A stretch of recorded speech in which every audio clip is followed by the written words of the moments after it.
Bonjour, Karine Fenske de Fenske Realtor.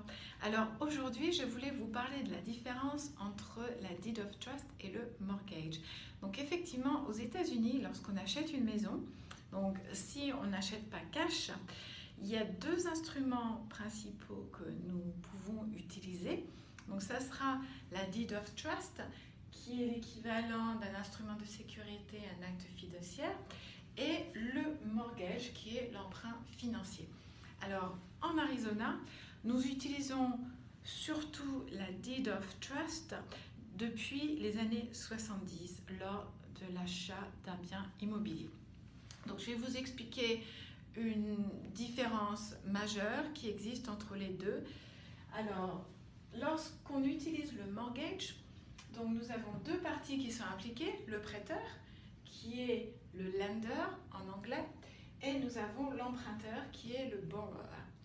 Donc, lorsqu'on parle de Deed of Trust, nous avons trois parties qui sont impliquées.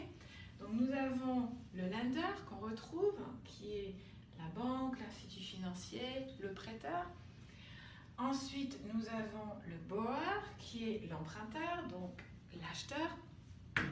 Et l'acheteur, en anglais, on appelle le buyer. Alors, ensuite, nous avons une partie tierce neutre qui s'appelle donc le trustee, et c'est souvent une escrow company, comme je l'ai écrit là, c'est-à-dire une société d'escrow. Alors, qu'est-ce que cette société va faire? C'est gérer les documents et les paiements pour s'assurer que la transaction se passe au mieux. Donc, si vous voulez plus d'informations, je vous invite à visiter mon site fenskerealtor.com ou de me contacter au 480 207 82 15. Si vous habitez à l'étranger, n'oubliez pas d'ajouter le 1 avant le numéro. Et c'est un plaisir de vous informer, de vous aider.